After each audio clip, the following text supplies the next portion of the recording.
जय माता दी, जय मां कामाख्या। आपके प्रश्न और हमारे उत्तर, जैसा कि मैं बार बार कहता हूं, हमारा हिंदू सनातन धर्म बहुत ही बृहद और पुराना है, बड़ा विशाल भी है। कदम कदम पर यहां पर प्रश्न उत्पन्न होते हैं। जैसे कि 3 प्रकार की सप्तशती हमारे यहां पे उपलब्ध है। शायद बहुत कम मनुष्यों को मालूम है कि 3 सप्तशती भारत में उपलब्ध है, जिसका कुछ लोग पाठ करते हैं, हवन भी करते हैं। तो एक है बीजात्मक दुर्गा सप्तशती, एक है गुप्त दुर्गा सप्तशती, और एक जो है सप्तशती हम जो पाठ करते हैं, अधिकांशतः 90% लोग जिस सप्तशती का पाठ करते हैं, एक वह सप्तशती है। तीनों का पाठ करने का नियम भी अलग है, तीनों की दीक्षा भी होती है। बिना दीक्षा के कोई भी मनुष्य दुर्गा सप्तशती का पाठ नहीं करना चाहिए, क्योंकि इस सप्तशती का पाठ करने के विधान है, नियम है, उनका पालन करें। क्योंकि बीजात्मक दुर्गा सप्तशती तंत्रात्मक है बेसिकली, और तंत्र के लिए गुरु होना आवश्यक होता है। इसी प्रकार गुप्त सप्तशती जो है, वह गुप्त सप्तशती गुप्त नवरात्रि में ही पढ़ी जाती है, और गुप्त नवरात्रि में ही उसका अनुष्ठान करते हैं। तो उसको पढ़ने के लिए भी विशेष प्रशिक्षण की आवश्यकता होती है, तो ही आप पढ़ पाएंगे, और उसको भी गुरु मुख से लेना चाहिए, क्योंकि वो भी तंत्रात्मक है। तंत्र का कोई भी कार्य हो, बिना गुरु के, बिना गुरु से आशीर्वाद दिए, बिना गुरु से दीक्षा लिए नहीं करना चाहिए। इसलिए तीनों सप्तशती प्रभावी हैं। गुप्त सप्तशती को यदि पाठ करोगे तो आधा घंटे से भी कम समय में गुप्त सप्तशती का पाठ हो जाता है। बीजात्मक दुर्गा सप्तशती करोगे तो आपको 40 से 45 मिनट बीजात्मक दुर्गा सप्तशती का पाठ करने में लगेंगे, और यदि आप वैदिक वाली सप्तशती का पाठ करते हो तो उसमें सामान्यतः 2 घंटे लगने की संभावना होती है। प्रभाव तीनों का होगा, परंतु समय तीनों का अलग अलग है पाठ करने में। इसलिए आप जिस सप्तशती से गुरु से दीक्षित हो जाएं, वो सप्तशती का पाठ आपको करना चाहिए। प्रभावी तीनों ही है, तीनों ही सप्तशती तंत्रात्मक है, ये मान करके चलें। क्योंकि दुर्गा सप्तशती की किताब अपने आप में बहुत ज्यादा शक्तिशाली है, और उसके पठन से मारण, मोहन, उच्चाटन, वशीकरण, विद्वेषण और सम्मोहन सभी प्रकार की क्रिया की जा सकती है, और सब कार्य उसमें सफल होते हैं। दूसरा प्रश्न यह है कि श्री यंत्र कैसे जागृत होता है, उसको जागृत करने की क्या आसान विधि है। तो श्री यंत्र को जागृत करने की आवश्यकता नहीं पड़ती है। जितने भी यंत्र होते हैं, यंत्र, उन सब यंत्र जो ताम्र पत्र के ऊपर बनाए जाते हैं या भोजपत्र के ऊपर बनाए जाते हैं, तो जितने भी यंत्र बनाए जाते हैं, चाहे वो श्री यंत्र हो, चाहे वो दुर्गा यंत्र हो, चाहे वो काली यंत्र हो, चाहे वो भैरव जी का यंत्र हो, चाहे हनुमंत जी का यंत्र हो, उनको ताम्र पत्र के ऊपर या फिर दूसरे पत्र के ऊपर बनाया जाता है। कोई चांदी का बनाता है, कोई सोने का बनवा लेता है, कोई भोजपत्र के ऊपर ही बनवा लेता है। तो इनको बनाने के बाद में विशेष मुहूर्त में बनाया जाता है, विशेष मुहूर्त और नक्षत्र में इनको तैयार किए जाते हैं। एक ही बैठक में तैयार करना चाहिए, और इनका विधिवत प्राण प्रतिष्ठा होती है। जिस प्रकार से हम किसी भी मंदिर में मूर्ति में प्राण प्रतिष्ठा करते हैं, उसी प्रकार से यंत्रों की भी प्राण प्रतिष्ठा होती, तो ही यंत्र काम करते हैं। फिर आपको मूर्ति रखने की जरूरत नहीं है। तो जितना भी यंत्र हो, चाहे वो श्री यंत्र हो, चाहे वो दुर्गा बीसा यंत्र हो, चाहे वो हनुमान जी का यंत्र हो, चाहे वो काली का यंत्र हो, इन सब देवी देवताओं के यंत्र में प्राण प्रतिष्ठा विशेष मुहूर्त नक्षत्र में करना होती है।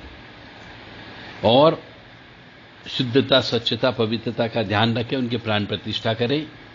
प्राण प्रतिष्ठा करने के बाद में जो उस यंत्र के अंदर जो आपने जान डाली है मंत्रों के माध्यम से, उनमें जो देवी देवता बिठाए हैं उन सब के नाम से आपको हवन करना होता है। उसके बाद में वो यंत्र कार्य करने लगता है।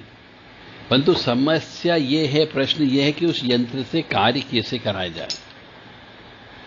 तो यंत्र को जागृत करने का तरीका ये होता है, जैसे श्री यंत्र है तो श्री यंत्र को जागृत करने का तरीका, रोजाना श्री सूक्त और पुरुष सूक्त से दुग्ध धारा से श्री यंत्र को स्नान कराना चाहिए। और यदि वो श्री यंत्र मूवेबल है, छोटा है, लाने ले जाने वाला है, तो उसको आप आंवले के वृक्ष के नीचे रख करके विधि विधान से अभिषेक कर सकते हैं, पूजन अर्चन कर सकते हैं। 16 उपचार पूजा उसकी होती है। इसी प्रकार से आप चाहे तो पीपल के वृक्ष के नीचे रख करके भी उसकी पूजन अर्चन की जा सकती है। बिल्व वृक्ष के नीचे रख करके उसकी पूजा की जा सकती है, क्योंकि जिन वृक्षों में लक्ष्मी जी का वास होता है, श्री हरि विष्णु का वास होता है, वहां पर इन यंत्रों को रख करके प्राण प्रतिष्ठित यंत्रों की विधिवत 16 उपचार पूजा करके अभिषेक करना चाहिए। और अभिषेक भी आप चाहें तो दूध से, दही से, शहद से, घी से और पंचामृत से अभिषेक करना चाहिए। गंगा जल से भी अभिषेक कर सकते हैं, परंतु अभिषेक करते समय आपको कोई न कोई स्तुति या फिर कोई न कोई मंत्र आपको कंटिन्यू बोलते रहना है। तो उस यंत्र में ऑटोमेटिकली धीरे धीरे जागृतता आ जाती है। यानी आप यंत्र को जितना ज्यादा स्नान कराएंगे, जितना ज्यादा उनके सामने मंत्रों का जप करेंगे, उतना ही उस यंत्र में प्राण बढ़ते जाते हैं, शक्ति बढ़ती जाती है और वो यंत्र आपके लिए काम करता है। अगला प्रश्न यह है कि जिनके घरों में आजकल जगह का अभाव है, छोटे छोटे घर हैं, तो क्या बड़े गमले में और बड़ा वृक्ष हो गया, 3 साल या उससे ज्यादा हो गया, तब उस वृक्ष का क्या करें? नियम यह बोलता है कि पीपल का वृक्ष घर में नहीं लगाना चाहिए, सफेद आंकड़े का वृक्ष घर में नहीं लगाना चाहिए, बेलपत्ती का वृक्ष घर में नहीं लगाना चाहिए, क्योंकि ये पवित्र वृक्ष माने गए। जासोन, जटामासी, इनका वृक्ष भी घर पे नहीं लगाया जाता है। और यदि आप लगा करके उनकी पूजन अर्चन करते हैं तो ठीक है, हो सकता है यदि आपने उसकी शुद्धता, स्वच्छता, पवित्रता मेंटेन की हो उस वृक्ष के बारे में, तो वो आपको कृपा देगा। परंतु यदि ज्यादा बड़ा हो रहा है तो ऐसे वृक्ष को किसी एकांत स्थान में जाकर के सुरक्षित ट्री गार्ड लगा करके जमीन में उतार देना चाहिए और उसकी देखरेख करना चाहिए, या फिर किसी मंदिर में ले जाकर के एक कोने पर उस वृक्ष को मंदिर में लगा देना चाहिए, ताकि और व्यक्ति भी उस वृक्ष की पूजन अर्चन कर सके। बाकी जो दूसरे छोटे मोटे वृक्ष होते हैं, पेड़ पौधे होते हैं, उन्हें आप घर पर रख सकते हो। कांटे वाले पौधों को घर में नहीं रखना चाहिए।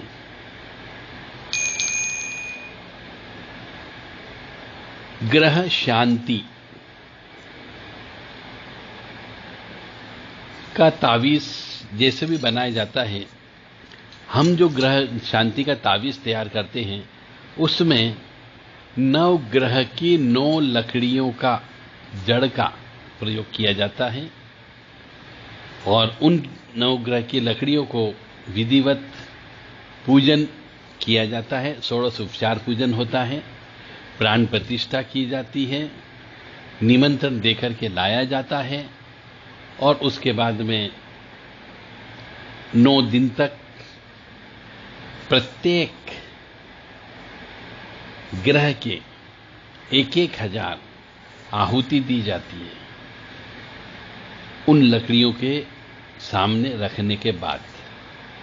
इस प्रकार से वो लकड़ियां सिद्ध हो जाती है। फिर उन लकड़ी को तावीज़ में भर के आप पहन सकते हो और वो जो है ग्रहों के प्रभाव को अपने तरीके से बैलेंस करती है। आपका चाहे कोई भी ग्रह खराब हो या अच्छा हो, नवग्रह की जड़ी बूटियों का तावीज़ अवश्य धारण करना चाहिए, जिससे नवग्रह के द्वारा दिए जाने वाले कष्टों में कमी आ सकती है। घर में बिल्व वृक्ष का पेड़ नहीं लगाना चाहिए। घर में शमी का पौधा जो छोटा होता है वो लगाया जा सकता है। घर में आंवले का पौधा नहीं लगाना चाहिए।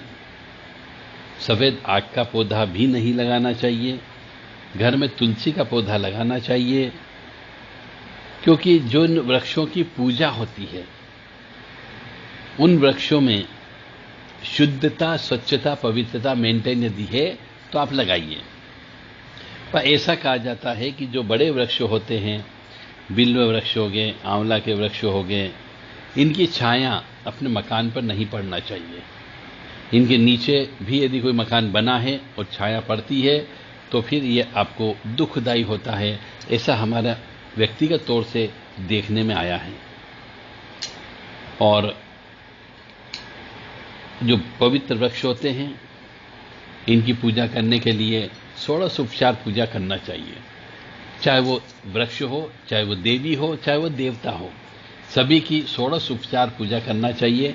16 उपचार पूजा कैसे करते हैं ये हम आपको पहले बता चुके हैं।